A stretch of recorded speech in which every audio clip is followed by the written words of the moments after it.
All right, shalom, shalom. First off, give all praise, honor, and glory unto Yahweh, Bahashem, Yahweh Shai, Bahashem, Rakar Kadash, the bondage to the apostles and the elders of GMS, salutes and honors to the elect, all the brothers across the four corners who are enduring in truth and sincerity, the women, the children, the confusion, the faith who follow. So, as you can see, this lesson is going to be about famine. I got a couple articles that I want to go through, and Lord's Word is going to be edifying video. First one comes from Yahoo.com. It says egg prices continue to soar as bird flu spreads through 30 states. All right, so not only is a famine going on, you have a pestilence mixed with it, which is perfect disaster, perfect recipe for disaster. That is. So let's get into it. It says the avian flu breakout or outbreak throughout the country is sending egg prices soaring as flocks raised for their eggs had to be destroyed to avoid a further spread. So that's doing two things. All right, it's putting a premium on the eggs, which is why you're going to have to raise the prices on it. And it's also going to affect the price of your regular chicken because they had to be destroyed. Those chickens raised for their eggs had to be destroyed. The next batch of chickens have to do what? They have to come in to replace those chickens. So they have to live, and then they have to have eggs, and then those chickens have to hatch and then grow up to be chicken for food. So, it's a broken link in the supply chain. So you gotta pay. It's gonna be a premium when it's less chicken in stores, when it's less eggs in stores, guess what? The price is gonna raise. Okay, so not only that, like I said, this is a perfect storm for matter of fact, that's what I'm gonna call this perfect storm for famine. Because you still have the whole thing with the truckers and the gas situation that's really just everything is affecting the economy right now on all sides. Esau's getting hit on all sides with this. It says the economic repercussions of ongoing depopulation efforts have yet to be fully calculated or projected. So they don't know how bad it's going to be. It says the United States government of the United States Department of Agriculture, Animal and Plant Health Inspection Service has reported around 30 states being affected by the outbreak, most recently in Pennsylvania and Utah, according to an April 16th announcement. States officials quarantined the affected premises and birds on the properties will be depopulated to prevent the spread of disease.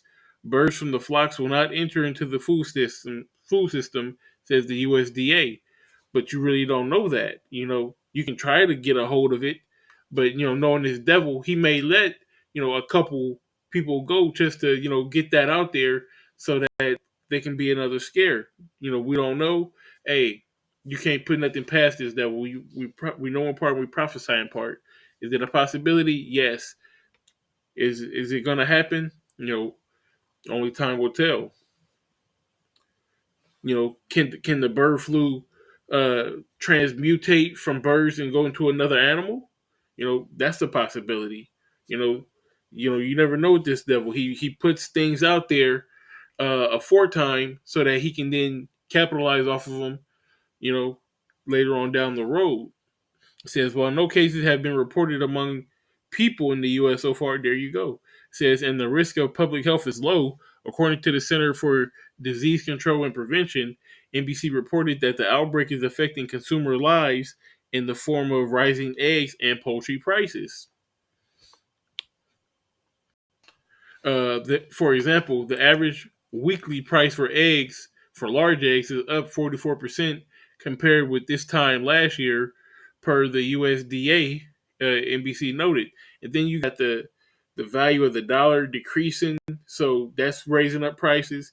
It's a perfect storm. Everything that's going on right now is a perfect storm for famine. Okay. See, is there anything else? I think that's really all I wanted in this. You get the picture. All links are in the description if you want to dig deeper. So let's move on to this next article. Well, let me see. Do I want to? Let's move on to this next article. because this next article is going to bring a little bit more clarity as well of what's going on in this place. So it says this is from Miami Standard News. Food shortage crisis. Dozens of food processing plants destroyed in fires, accidents in recent weeks. And this is from a couple days ago, April 23rd.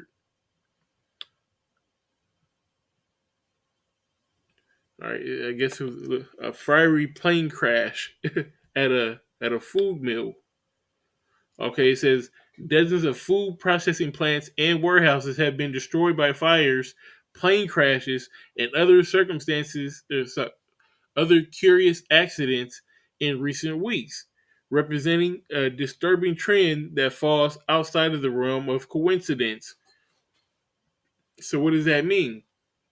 It means all these food plants are mysteriously, ironically, all burning down because they're manufacturing the famine. Okay, it's that perfect storm. You had one get hit by a plane. You have them burning down. All these curious accidents. What is it doing? It's driving up the scarcity. When things are more scarce, what do people do? People panic. When the beginning back in what was that 2020 of the pandemic, and people ran to the store and they grabbed toilet paper and they grabbed their uh, hand sanitizer. There was hardly any food on the shelf. The only thing you can get was beef noodles. That's what people do when the panic comes. That's when uh, things that are normally in abundance become scarce. That's when people panic, and they panic buy. With that being said, I'm gonna get this. This is Second Ezra chapter 6 and verse 22. It says, "And suddenly shall the sown places appear unsown, and the full storehouses shall suddenly be found empty." That's these stores, that's these grocery stores, that's these farms, all of that, man. The sown places, when you till the land, okay, or you sowing, it's talking about, you know, your agriculture. Your agriculture is what's gonna feed the nation, feed the people. All right, so when those sown places, those places that are used to growing corn and wheat, and you may have cows and chickens and all the other farm animals and things that we eat and use on the daily life. All right, when those places are unsown, when it's not readily available, when there's no truck to come and pick them up and to bring them to the store, or there's no fertilizer. You forgot to put that in there. All part of this perfect storm. When there's no fertilizer to grow the plants to make the food to eat. When there's bird flu around and there's no chickens to lay eggs, and you don't have eggs or you don't have chickens to feed, then what do? To Because the level of food that you need is still right here, but you can only meet this quota. So this right here, they're not touching. That's panic. That's leaving room for panic because people still have to eat, and people are going to have to pay that premium cost in order to get the foods that they want, and people are going to go hungry because there's not going to be enough to go around, and that's going to cause panic. So let me get this scripture why I'm here, um, because you have to realize when the shit hits the fan and people really start panicking, that's when it's going to get dangerous. There's nothing more dangerous than, or desperate. That's the word I want. Desperate. People are going to get really desperate. They'll dig in garbage cans. They'll run up in their neighbor's house. Okay, they may even eat you. That's in the scriptures too in Second Kings. Okay, it's going to get a dire, desperate situation. And what does it say? This is Second Ezra chapter 15. I will start at. I started at 18. We're gonna get straight to the point. The whole chapter is good, but we're gonna get to the point. It says, "For because of their pride, the city shall be troubled, the houses shall be destroyed, and men shall be afraid." Okay, speaking about Jacob's trouble. All right, in that time of need, in that time of desperation, when it's troubles on all sides, when it's martial law, when it's famine, when it's pestilence, when it's they're introducing the MOTB. Okay, when it's complete chaos, could be civil war going on. All right, we know that it's going to be a time of trouble. All right, all this is going to happen. It says the cities are going to be troubled, the houses are going to be destroyed, men are going to be afraid. A man shall have no pity upon his neighbor, but shall destroy their houses with the sword and spoil their goods for the lack of bread in great tribulation. That's like cornering a hungry dog. He's going to fight. Okay, or I'll give you one when on Game of Thrones, Ramsay Bolton starved his dogs out. But what did Sansa do? Sansa fed the dogs. So the dogs remembered, hey, Ramsay didn't feed us, but Sansa did. So when Sansa said go get them, they went and got them. Food is a people is difficult for people to go without food. Whether it be fasting, whether it be voluntary or involuntary, food is a main thing, a main commodity. That's why it's always been traded. That's why when it's in a scarcity, people are going to be willing to do anything. Women will give themselves for food, literally like give themselves for food. I don't have to go into that further. What does the scripture say? Let us be called by your name. No, that doesn't fit because she said it says in that scripture that they will wear their own peril and gather their own provisions, so to speak, but they want to be called by our name for more so for the protection. But it's going to be for the resources too that's involved with it because they're not going to be able to protect themselves in that day. It says men are going to be afraid in that day, so much less the women. Okay, but let's get back onto uh, the article. Says the crash happened just before Fox News Tucker Carlson was about to report on a curious spat of food plant accidents, leaving him flabbergasted at the apparent coincidence. What's going on here? Well, the story gets weirder. Food processing plants, food processing plants all over the country seem to be catching fire. A couple of days ago, a fire destroyed the headquarters of Azure Standard, one of the largest organic food distributors in the country, Tucker reported Thursday. The end of last month, a fire severely damaged a fresh onion packing facility in South Texas. In Oregon, a potato chip processing plant just reported a boiler explosion that sent workers to the hospital, he added. So the industrial accidents happen, of course, but this is a lot of industrial accidents at food processing facilities at the same time. The president is warning us about food shortages. Is it a coincidence?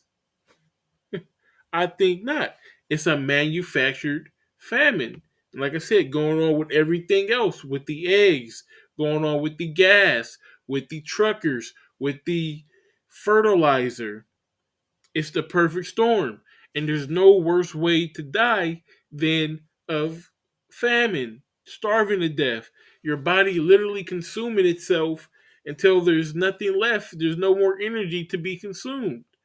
So let's jump into this Lamentations chapter 8, verse 9. It says, they that be slain with the sword are better than they that be slain with hunger. For these pine away stricken through for want of the fruits of the field. Right, so let's see what it says in the NLT. I'm just curious.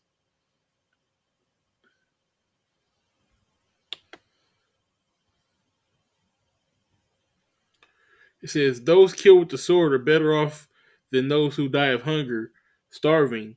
They waste away for the lack of food from the fields. You're gonna waste away your desperation level. You'll do anything. You'll take almost said it. You'll take the MOTB, the CHIP, if they promise you food and you ain't ate in 3 days. Your baby ain't ate. Your kids ain't ate. You think these women gonna not take the MOTB? You think these weak men not gonna take the MOTB? You control the food. You control everything. How do I know that? Look at Joseph. When it was a great famine throughout the land, who had food? Egypt had food. Who was in control of it? Joseph was in control of it. And what did they say? Well, we gave you all of our money and you gave us food. And we gave you all of our cattle and you gave us food. And now we'll give you our land and our houses and all of that. And you gave us food. And now you don't have nothing but us, ourselves. And now we give us to you and we're your slave. You will give yourself over to somebody to get nourishment. But the Lord said that his men will eat. He's going to look down upon them and he's going to protect them so that they don't have to go down to Egypt for the want of things, as it says in Isaiah, I believe, the 30th chapter. That hedge of protection, man, that's why it's so imperative that you get this right now, because there ain't nothing good coming. There's nothing good coming down here to America. This is 2nd Ezra chapter 16 and 21. It says, behold, victuals shall be so good cheap upon earth that they shall think themselves to be in good case. And that's how the American mindset was, really going into this pandemic and still kind of in this pandemic, because everybody think it's cool. Everything is peachy keen, right? But when them prices start rising, now it's hitting a little bit closer to home. Now you got to come out of your pocket for gas. Now you got to spend a little more at the grocery store. I forgot. There's no baby food, or not baby milk. There's no baby milk. Woe to them that give suck in those days. In these days, because the women ain't breastfeeding. So what? They supplementing with this Similac, and now there's a lack of Similac. So hey, call all y'all Bashim Yashai. This is the perfect storm for famine. All right, it says, and even then shall evils grow upon the earth, the sword, the famine, and great confusion. People are outside their minds. And this is the beginning. People ain't even really, immerse themselves into what's about to happen. This is really the genesis of the famine. Okay? This is just the sprinkles. Wait till you get a full piece of cake in your face. Of famine. I guess you won't have no cake in your face. Hey, Lord's will, He protect us in these times, because you're going to have divine intervention in these times to make it. Because if the Lord ain't on your side, then you're on the other side. And you're just going to get rolled on through the spirit and power of Yahweh Shem Yahushai. So with that being said, call Volume Yahweh Shem Yahushai. Double honors to the apostles and the elders of GMS. Salutes and honors to the elect, all the brothers across the four corners who are enduring in truth and sincerity, the women and children, the confusion and faith who follow. Shalom.